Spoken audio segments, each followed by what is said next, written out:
नमस्कार जी। नमस्कार। क्या नाम है आपका? रितु। कहाँ से आए हो? जयपुर से।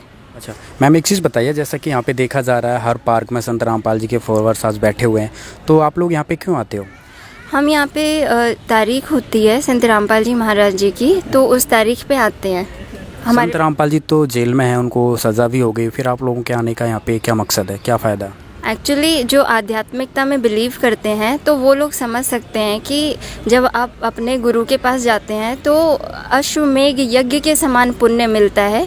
तो वो लोग उस चीज़ को हम ही समझ सकते हैं, हम एक्सप्लेन नहीं कर सकते। तो मतलब हमें अच्छा लगता है, इसलिए हम आते हैं।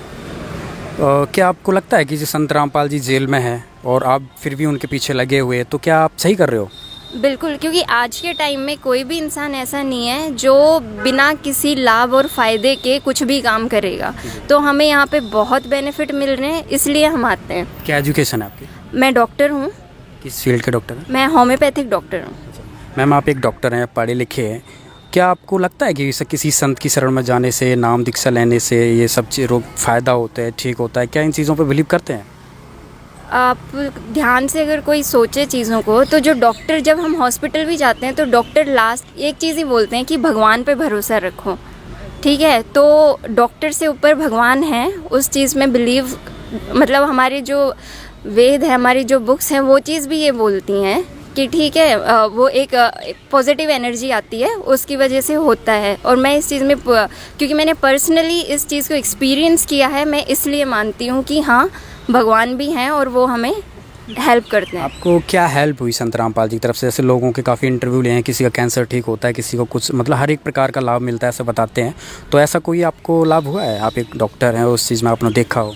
एक्चुअली बहुत सारी लाभ है ना, बहुत सारी चीज़ें हैं कि वर्ड्स नहीं है उन चीज़ों को बताने के लिए।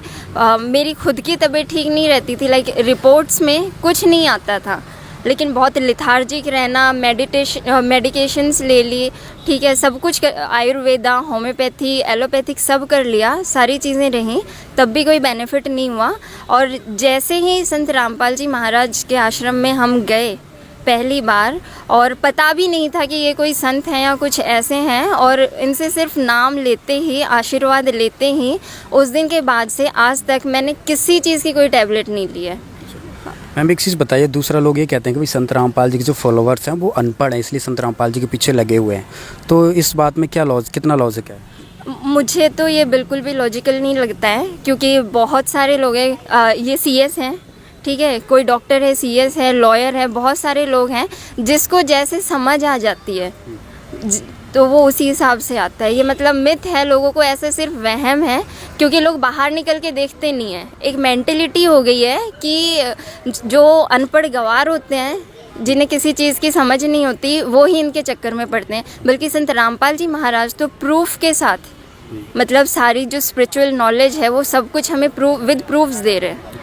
आज की जो यूथ है, जो युवा पीढ़ी है, वो इन चीज़ों में विश्वास नहीं करती है, भगवानों में, अब नास्तिकता की तरफ बढ़ता जा रहा है।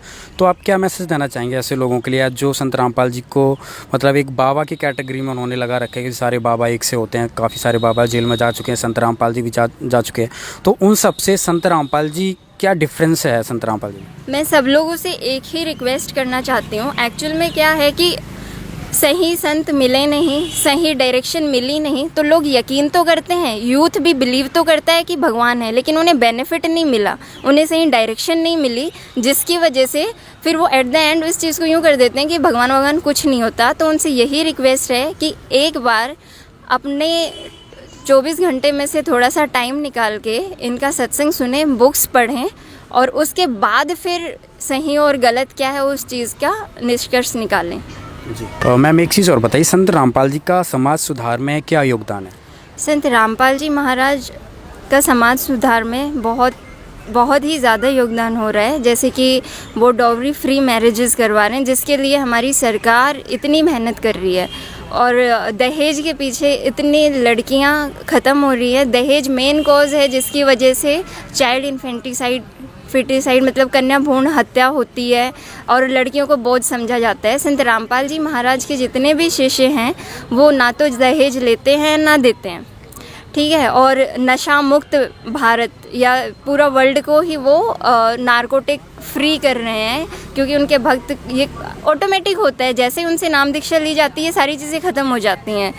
मैम जैसा कि आपने बताया संत रामपाल जी दहेज मुक्त विवाह करते हैं। आजकल देखा जा रहा है दहेजों के लोग जो बड़े बड़े मंत्री भी हैं वो भी करोड़ों रुपए खर्च करते हैं अपनी शादियों में। तो ऐसा कैसे संभव है कि कोई भी समाज के व्यक्ति दहेज ना ले, क्योंकि दहेज तो लोगों की पूर्वजों की एक शान एक इज्जत वाली बात होती है। तो उस चीज़ को कैसे ख़त्म कर रहे हैं संत रामपाल जी? देखो, ये जैसे आपको नॉलेज होती है ना, मतलब लोगों की इनर सोल कभी नहीं मानती है। एक पिता जिसकी बच्ची की शादी होने वाली होती है वो इतना टेंशन में रहता है, वो कभी एंजॉय नहीं करता है शादी को। उसको एक प्रेशर रहता है जब वो बच्ची पैदा होती है तब से, अंदर से वो कभी नहीं चाहता कि इतना दहेज दूँ, ये सब करूँ, लेकिन वो जो समाज का प्रेशर है उसकी वजह से उसे करना पड़ता है। और जब आपको एक्चुअल में स्पिरिचुअलिटी का नॉलेज होती है और आपको सही गुरु मिलता है, तो उनके वचन में इतनी शक्ति होती है ना कि आप ऑटोमेटिक मतलब समाज से भी लड़ जाते हो। आप सही चीज़ के लिए आप समाज से लड़ जाते हो, जिस चीज़ के लिए आप पहले डर रहे होते हो। क्या आपके पेरेंट्स आज टेंशन फ्री है कि जब आपकी मैरिज होगी तो वो डोरी का दहेज का कोई लेन देन नहीं होगा?